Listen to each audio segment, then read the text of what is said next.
नमस्कार, मैं हूँ राज शिकारी। आज मैं कुछ चर्चा विचार करना चाहूँगा आपके साथ 2024 के लोकसभा चुनाव को लेके। बहुत से लोग कह रहे हैं कि भाजपा के पास बहुत कम सीटें रहेगी या फिर जरा सी सीटें ऊपर नीचे होगी तो उनकी सरकार खतरे में आ जाएगी या गिर जाएगी।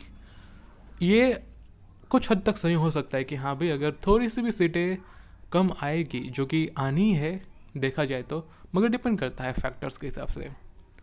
अभी जो सीटें हैं उससे कुछ सीटें कम आ सकती है, और अगर ऐसा होता है तो खतरे की बात है भाजपा के लिए। मगर मेरे पास कुछ फैक्टर्स है जो कि आपको ध्यान में लेने पड़ेंगे चुनाव के पहले। मैं ये वीडियो बना रहा हूँ नवंबर 30 2023 को, और चुनाव है 2024 में, ठीक है। और ये फैक्टर बहुत कारगर, बहुत ही सटीक है, और ये आप देख सकते हैं आने वाले 6 से 7 महीने के चुनावी परिणामों में। तो देखिए,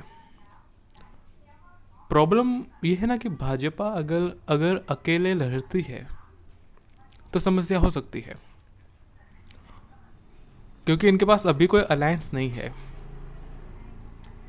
जो अलायंस थे भाजपा के वो जा चुके हैं या फिर वो अब विपक्ष के साथ है। तो यहाँ पे आपको समझना पड़ेगा कि अगर भाजपा अकेले ही चुनाव लड़ती है और अकेले ही बहुमत साबित करना चाहती है भाजपा, तो प्रॉब्लम होगी। और ये बहुत बड़ी प्रॉब्लम हो सकती है, क्योंकि भाई बहुमत बहुत पतला है इनका, भाजपा वालों का भी। और अगर ऐसा होता है तो इनकी सरकार नहीं आ पाएगी अगर इनका अलायंस के साथ गठबंधन नहीं होता तो आपको भले ही लगे कि भाजपा के साथ कोई पार्टी नहीं है, मगर मैं आपको कुछ नाम बताना चाहूँगा जो कि बहुत ही सस्पिशियस है। अगर कल भाजपा के पास चलिए बहुमत नहीं आता, तो ये जो कुछ पार्टियां या कुछ नेता है, हो सकता है कि वो भाजपा के साथ समर्थन में चले जाए और यूपीए की तरह छोटी मोटी बहुमत जमा करके, छोटी छोटी पार्टियों को जमा करके अपना बहुमत साबित कर दे। क्योंकि कांग्रेस के पास भी बहुमत नहीं था, फिर भी उन्होंने 10 साल तक अपनी सरकार चला ली, ठीक है। तो यहाँ तो केवल भाजपा के पास बहुमत है, तो किसी भी सरकार को गिरने के लिए बहुमत से अपरमत में जाना उसकी दूसरा स्टेज की शुरुआत होती है। तो कांग्रेस ने दोनों स्टेज पार कर लिए, मगर तीसरा स्टेज पार नहीं कर पाई और 2014 में कांग्रेस की सरकार गिर गई, ठीक है। तो अभी भाजपा को स्टेज नहीं आया है। तो मैं यहाँ कुछ नाम गिनाना चाहता हूँ जिसको आपको ध्यान में लेना पड़ेगा, क्योंकि 24 में सरकार किसकी बनेगी वो इन पे डिपेंड करता है, ठीक है। पहला नाम है शिवसेना का, दूसरा नाम है शरद पवार का, तीसरा नाम है अकाली दल का, चौथा नाम है नीतीश कुमार का, पांचवा नाम है श्रीमान अरविंद केजरीवाल का, और अगर मैं किसी राज्य के बारे में कहूँ खास करके तो वो है बंगाल। बंगाल में ममता बनर्जी की सरकार है, मगर फिर भी वहाँ पे इनके पास लोकसभा की और विधानसभा की अच्छी खासी सीटें हैं, ठीक है। और बंगाल में बहुत अच्छे से इनका काम हो रहा है, तो बंगाल से भी इन्हें अच्छी खासी समर्थन की सीटें मिल सकती है। तो ये छठा फैक्टर हो गया, पांचवा या छठा।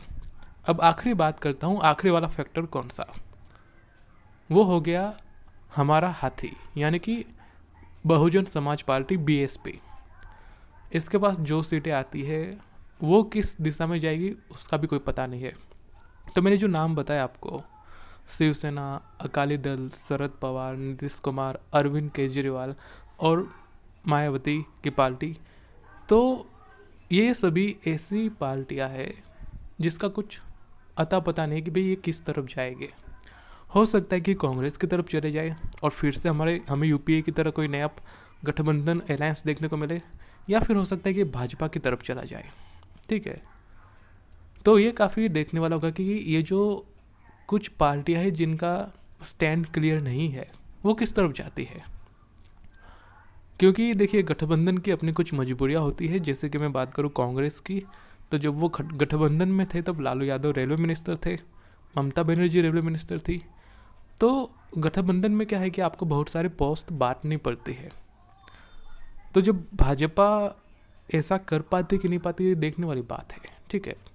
तो मैंने जो पार्टियों के नाम आपको बताए, ये आने वाले समय में आपको बताएगी कि भाई सरकार किसकी बनेगी, कैसे बनेगी।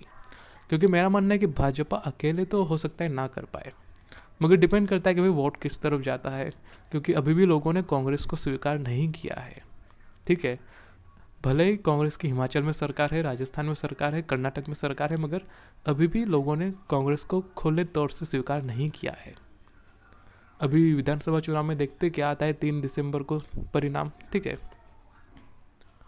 मगर फिर भी देश के लोग कांग्रेस को केंद्र में बिठाने के इच्छुक नहीं है, और वो सही भी है, मेरा भी मानना है, ठीक है।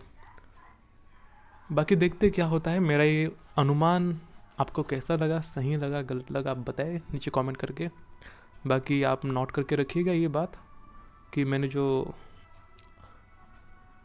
भविष्यवाणी की या फिर मैंने जो अनुमान लगाया वो सही था कि गलत। सो इट इज़ मी राज शिकारी साइनिंग ऑफ।